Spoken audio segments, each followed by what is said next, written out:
그리스도의 안에 사랑하는 우리 전국 남전도의 회원 여러분, 그리고 사랑하는 새순 가족 여러분, 작년 한 뉴스에서 우리 고신교단의 성도 수에 대한 통계를 발표한 일이 있습니다. 2007년 50만 명으로 최고를 기록했던 성도의 수는 작년에 37만 8,376명, 17년 만에 12만 명이 줄어든 것입니다. 코로나 이전 2019년에 비해서도 2만 5천 명가량이 준 작년 교인의 숫자보다 더 문제인 것은 주일학교부터 청년대학교까지 교회 학교가 코로나 이전에 60%로 감소했고, 무엇보다 유아 세례와 학습을 받는 세신자의 숫자가 대폭 감소한 것입니다. 우리 고신교회는 어떤 면에서 서서히 힘을 잃고 허물어져 가고 있는 것처럼 보입니다. 이런 상황에서 교회 부흥을 부르짖는 목소리들이 많이 있습니다. 그래서 전국적으로 함께 모여 총회 기도회를 하기도 하고 개혁을 말하기도 하는 것이죠. 어쩌면 전국 남전도에서 이렇게 헌신 예배를 드리며 교회 세우기 운동을 하는 것도 이러한 흐름과 맞닿아 있을지 모르겠습니다. 그러면 어떻게 우리의 무너진 교회를 다시 세울 수 있을까요? 우리 교회는 어떻게 다시 부흥할 수 있을까요? 오늘 우리가 살피는 느헤미야의 말씀은 허물어진 예루살렘 성벽을 다시 세우고 무엇보다 신앙 공동체를 다시 세우던 개혁의 시기의 말씀입니다. 우리 오늘 느헤미야 8장의 말씀을 살피는데요. 느헤미야 7장까지의 말씀을 통해서 우리는 성벽이 어떻게 완공되고 있는지 그 지어지는 과정들을 살펴보게 됐습니다. 오랫동안 무너져 있던 그 성벽, 결코 이루어질 것 같지 않던 100여 년 이상 버려져 있던 예루살렘의 성벽 공사가 드디어 완공이 된 것입니다. 거기에는 대적들의 끊임없는 방해가 있었습니다. 산발랏, 도비야, 게셈, 이런 사람들은 당대의 주변의 영토를 다스리던 총독들, 지도자들이었습니다. 그리고 이 사람들은 유대의 귀족들과 혈연으로 후원관계로 연결되어 있었습니다. 이 바깥의 외부인들은 끊임없이 공동체 안에 영향을 미쳐서 방해하려 했습니다. 심지어 느헤미야 6장의 본문에 따르면 그들은 선지자들, 말씀을 맡은 사람들마저 매수하기에 이르렀던 것입니다. 그래서 느헤미야에게 목숨을 부귀하기 위해서 성전에 들어가라 말함으로써 느헤미야의 도덕성에 흠집을 내려고 하기까지 했던 것이죠. 어떻게 해서든 그 개혁이 실패로 돌아가도록, 그 성벽을 무너뜨리도록 안간 힘을 쓰지요. 그러나 그 모든 노력에도 불구하고 성벽이 완성이 된 것입니다. 하나님의 도우심으로, 그리고 성도들의 살과 피와 땀과 노력으로 그 성벽이 다시 세워진 것입니다. 그 공사에 참여한 명단들을 우리는 보게 되는데요.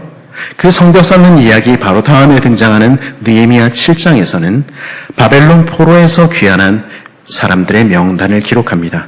벌써 100여 년 전에 돌아온 사람들의 명단을 다시 기록하는 이유는 무엇입니까? 그것은 이제 이 성벽을 쌓음으로써 드디어 바벨론 포로 귀환의 목적이 달성되었다는 의미입니다. 성전을 세우고 성벽을 쌓음으로써 다시금 하나님 백성 공동체의 기반이 세워진 것이죠. 그런데 만일 성전을 세우고 성벽을 쌓는 이야기가 포로 귀환의 최종 목적이었다면 느헤미야는 7장에서 마무리해도 좋을 것입니다. 그러나 말씀은 계속해서 이어지지요. 그 이유는 무엇입니까?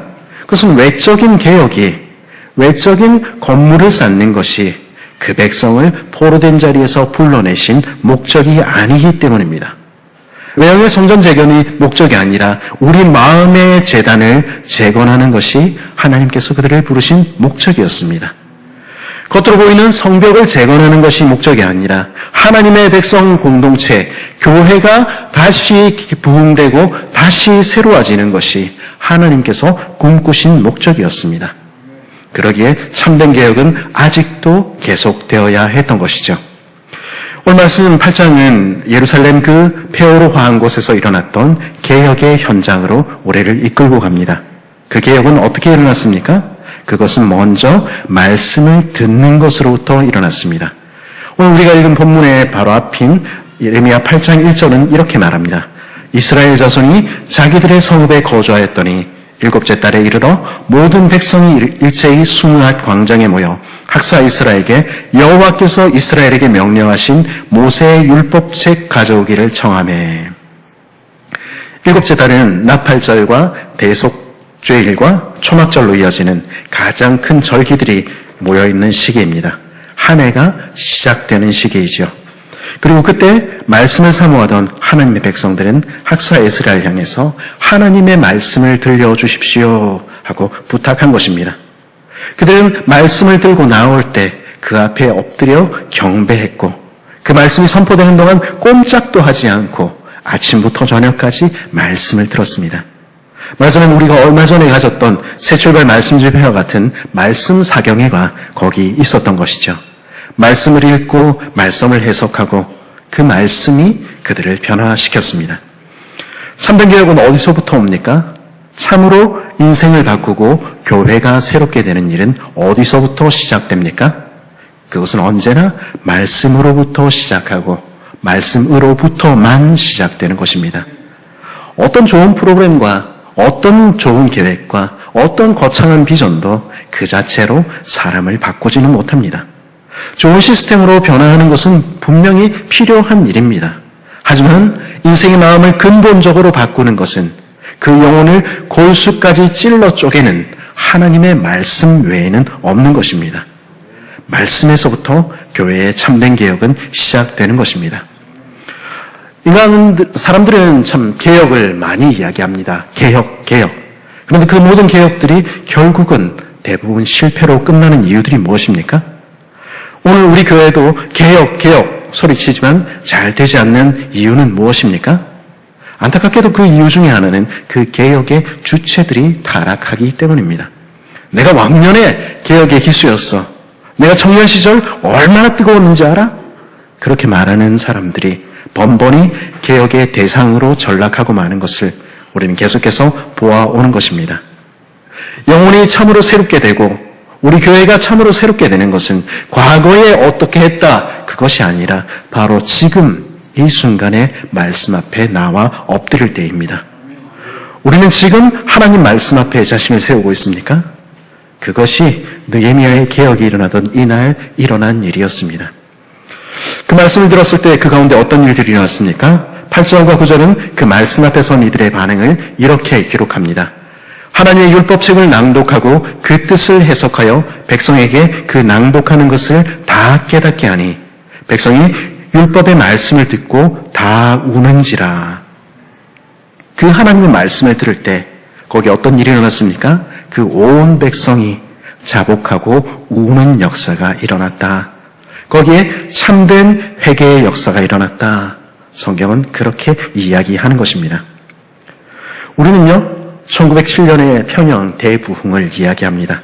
그리고 우리 고신교회의 경우에는 우리 교단이 시작되던 그 첫 시작에 있었던 1952년의 SFC 모닥불 기도회를 이야기할 수도 있을 것입니다. 그 어떤 부흥이든 그 가장 첫머리에 있었던 것은 언제나 말씀을 듣고 그 말씀 앞에 자신을 돌아보고 자복하고 가슴을 치며 회개하는 회개의 역사였습니다.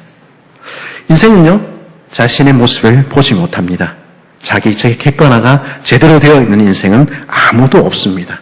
그래서 우리는 뭐라고 이야기합니까? 다 남들이 문제고, 다 시스템이 문제고, 다 세상이 문제라는 것입니다. 똑똑하지 않아서 개혁이 일어나지 않고 부흥이 일어나지 않는 것입니까? 그렇지 않습니다. 교회가 신사참배를 가결하고 해방 후에 정치와 결탁하고 6.25 전쟁이 일어나던 그 무렵 한국 교회를 대표한다고 했던 수많은 사람들은 아주 똑똑한 분들이셨습니다.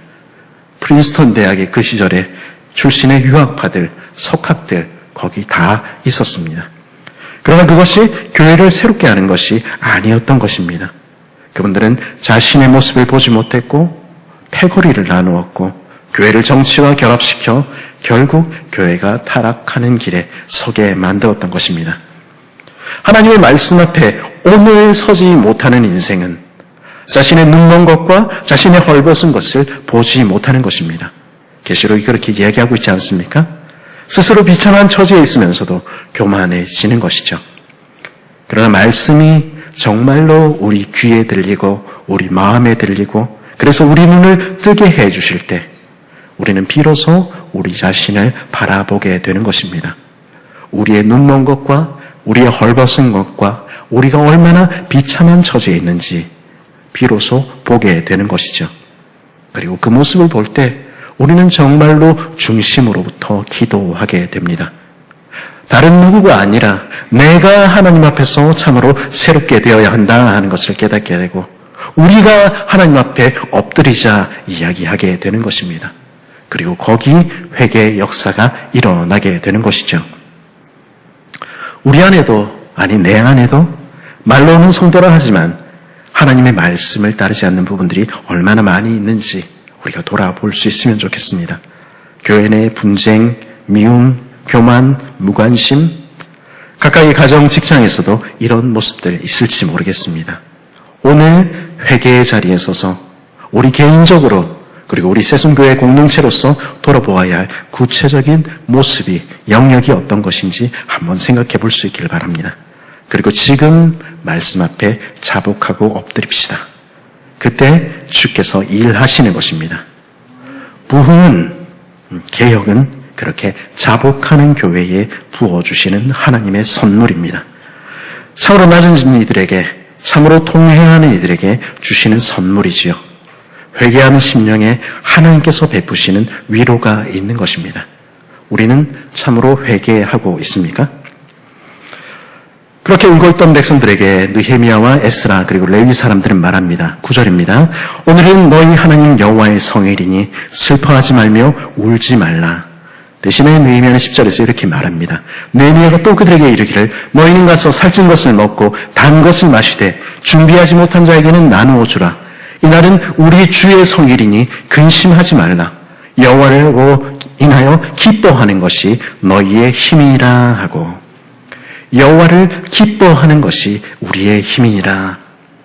참으로 하나님 앞에서 가슴을 찢은 인생만이 얻게 되는 복이 있습니다. 그것은 그럼에도 불구하고 하나님께서 나를 사랑하신다 하는 그 사실이, 나의 어떤 모습에도 불구하고 여전히 하나님께서 나를 귀히 여기신다 하는 그 사실이 참으로 말할 수 없는 감격으로 다가오게 되는 것입니다. 그 감격을 아는 사람은 하나님 앞에 예배드리는 것과 함께 그 이웃과 함께 기뻐하게 되는 것입니다. 그래서 오늘 말씀 12절은 뭐라고 얘기합니까? 모든 백성이 곧 가서 먹고 마시며 나누어주고 크게 즐거워하니 이는 그들이 그 읽어 들려준 말을 밝히 암이라. 말씀이 그들의 마음에 밝히 비쳤을 때 그들은 애통했을 뿐 아니라 하나님을 즐거워하고 이웃들과 함께 기뻐하게 되었다는 것입니다. 그것이 그들의 예배였다는 것이죠. 우리는 구약의 제사 제도를 잘 알고 있지요. 하나님께 드리는 제사, 예배는 처음부터 속죄제와 화목제 두 가지로 이루어져 있었습니다. 속죄제는 무엇입니까? 속죄제는 자신의 죄를 하나님 앞에 자복하며 울고 회개하고 통회하는 것입니다. 나는 죽어야 하는 죄인입니다 고백하며 그 피로 씻음을 입는 것이죠. 그리고 나를 대신하여 돌아가신 주님께 감사하는 것입니다. 그런 인생에게 주께서 자비를 베풀어 주시고 은혜를 베풀어 주실 때 그것은 하나님과의 화목만이 아니라 우리 서로 안에 평화와 화목을 가져다 줍니다. 은혜는 언제나 평강으로 이어지는 것입니다. 그것이 화목제, 히브리어는 샬롬의 의미지요. 자신의 것을 준비할 수 없었던 고아와 과부와 나그네 같은 이들도 나의 식탁으로 초대하여, 없는 이들도 우리 공동체로 초대하여 내 것을 나누어 주며 사랑의 교제를 나누는 것입니다. 서구교회가 몰락했다 이렇게 이야기들을 자주 하는데 그 가운데도 여전히 남아있는 좋은 전통들이 있습니다. 서양 사람들 그렇게 덩치가 크고 이래도 맨날 시리얼이나 식빵에 잼 발라서 그렇게 먹습니다. 저를 지도하셨던 교수님은 키가 2m에 몸무게가 130kg 되는 교수님이셨는데 그분과 찍은 사진은 저는 어깨에도 닿지 않습니다. 근데 그 교수님 점심때 보면 혼자 비스켓 몇 개 먹고 커피 마시고 그러고 있습니다. 하지만 그들은 주일 예배 후에 이웃과 친구들을 초대하여 함께 나누는 썬데이 런치만큼은, 주일 점심만큼은 언제나 최고의 식사로 준비하곤 했던 것입니다. 그리고 그것이 하나님께서 원래 기대하셨던 교회의 모습일지 모르겠습니다. 기독교의 개혁은요, 우리가 원하는 방향, 우리가 생각하는 곳을 향해서 진보해 나가는 것이 아닙니다. 오히려 그 반대입니다. 성경적인 개혁은 하나님께서 바라시던 원래의 그 자리로 다시 돌아가는 것입니다. 우리 예배는 어떻습니까? 우리의 예배는 우리의 모습을 자복하고 회개하는 그 회개의 자리로, 그래서 하나님의 은혜를 가득 누리며 서로 사랑하는 그 자리로 우리를 이끌고 있습니까? 그 모습이 없다면 주님은 그 예배 받지 않으시는 것입니다. 그리고 그런 예배의 역사가 나 개인에게만 아니라 공동체 전체에 나타나는 것을 우리는 부흥이라고 부릅니다. 그리고 그 부흥의 결과로 교회가 정말로 거룩한 공동체가 되어가는 것을 가리켜 우리는 개혁이라 부르는 것입니다. 그리고 오늘 말씀에서 우리는 바로 그런 역사가 일어난 것을 보게 됩니다. 그렇게 말씀 앞에 나아가서 예배의 영광을 맛보고 나니 더 말씀을 알고 싶은 열심, 또 하나님 앞에서 새로워지고 싶은 열망이 그들 가운데 임한 것입니다. 13절에 이렇게 말하죠. 그 이튿날 뭇 백성의 족장들과 제사장들과 레위 사람들이 율법의 말씀을 밝히 알고자 하여 학사 에스라에게 모여서, 그것이 백성의 지도자들에게 일어났던 일입니다. 교회를 오래 섬긴 이들, 오래 다니고 직분을 오래 맡은 이들에게 좀 가끔씩 나타나는 안 좋은 모습은 무엇입니까? 그것은 더 이상 배우려 하지 않는다는 것입니다. 나는 다 아는데 이 나이에 내가 무슨, 이러면서 자꾸 뒷자리로 물러서는 것이죠. 큐티도, 성경 읽기도, 기도도, 순모임도, 성경 공부도 니네가 해라, 나는 됐다, 이렇게 등한시하면서도 아무 문제의식을 느끼지 못하기도 하는 것입니다. 하지만 참으로 말씀을 통해서 성령께서 그 마음을 만지실 때 일어나는 일은 무엇입니까? 그것은 그 말씀을, 하나님을 더 알고 싶은 소원이 생기는 것입니다. 그래서 다시 말씀을 공부하고 다시 말씀을 듣는 자리로 나아가는 것이죠. 그렇게 말씀을 듣는 자리로 나아가서 성경 공부하다 보니까 족장들과 백성의 지도자들, 레위 사람들이 깨닫게 된 것이 있었습니다. 그것이 14절입니다. 율법에 기록된 바를 본즉 여호와께서 모세를 통하여 명령하시기를 이스라엘 자손은 7째 달 절기에 초막에서 거할지니라 하였고, 그들이 잊고 있던 초막절에 대한 말씀을 깨닫게 되었던 것입니다. 그들은 백성의 지도자라, 레위인이라, 제사장이라 자부했지만 정작 초막절을 언제인지 알지 못했던 것입니다. 다시 초막절을 지킨다는 생각조차 하지 못했던 것이죠. 그러나 그들이 말씀을 깨달았을 때 그들은 말씀대로 하기로 작정했던 것입니다. 지금 그들이 눈앞에 보이는 예루살렘은 여전히 황폐한 폐허입니다. 성벽 겨우 드러났지만 안에는 텅텅 비어 있습니다. 여전히 무너져 있지요. 이런 상황에서 무슨 초막절을 지킨단 말이냐, 지금 살기도 바쁜데. 그 사람들은 그러나 그렇게 이야기하지 않았습니다. 대신에 말씀 앞에 엎드려서 새로워지기를 결심했던 것입니다. 말씀을 따라서 다시 우리 자신을, 우리 가정을, 우리 교회를 세워나가자 결단했던 것입니다. 그래서 모든 성읍과 예루살렘에서 백성들은 산에 가서 감람나지와 들감람가지와 입이 큰 화석류, 종려나무, 기타 무성한 가지를 가져다가 말씀을 따라 지붕 위에, 뜰 안에, 성전 마당에, 광장에 초막을 짓기 시작한 것입니다. 초막절은 무슨 의미가 있습니까? 광야를 기념하는 초막절을 지킴으로써 우리가 지금은 광야 같은 세상을 지나지만 그러나 하나님께서 우리에게 반드시 회복을 주실 것이라 믿음으로 고백하는 것입니다. 하나님께서 반드시 우리 가운데 다시 거하시며 장막을 치시고 영원히 거하시는 날 주실 것이다. 우리는 참으로 부흥의 날 맞이하게 될 것이다. 우리는 그것을 기다린다 고백하며 그들은 장막을 친 것입니다. 그리고 그 자리에 하나님께서 놀랍게 부으시는 은혜가, 부흥이 임했습니다. 17절은 그날의 장면을 이렇게 묘사합니다. 살을 밟았다가 돌아온 회중이 다 초막을 짓고 그 안에 거하니 눈의 아들 여호수아 때부터 그날까지 이스라엘 자손이 이같이 행한 일이 없었으므로 이에 크게 기뻐하며, 눈의 아들 여호수아 때로부터 지금까지 맛본 적이 없는 초막절의 감격이 그들 가운데 임했다는 것입니다. 그리고 큰 부흥이 그들 가운데 임한 것이죠. 그 부흥은 단지 감정적인 기쁨으로만 그치지 않았습니다. 이어지는 9장과 10장에서 우리는 하나님 앞에서 자신과 공동체의 삶을 돌이키기로 작정하며 언약을 맺는 지도자들과 백성들의 모습을 보게 되는 것입니다. 말씀을 읽고 삶을 변화시키는 거기에 참된 개혁이, 참된 부흥이 임했던 것이죠. 그리스도에서는 사랑하는 전국 남전도의 회원 여러분, 그리고 우리 사랑하는 새순 가족 여러분, 오늘 우리의 모습은 어떻습니까? 나의 모습은 어떻습니까? 나는 지금 하나님 앞에, 말씀 앞에 서기를 소원하고 있습니까? 아니면 교회 생활을 오래 하고 있지만 우리 자신의 모습조차 보지 못하고 우리의 허물조차 보지 못하고 다른 사람들을 향해서 손가락질하는 그런 영적인 둔감함 속에, 영적인 깊은 잠 속에 빠져 있습니까? 그래서 우리 공동체는, 우리 교회는 어느덧 서서히 무너져 가고 있습니까? 지금이 다시 말씀 앞으로 나아갈 때입니다. 지금이 하나님 앞에 엎드려 자복하고 나아갈 때입니다. 주님 앞에 자신을 돌이키며 내 삶을 변화시켜야 할 때입니다.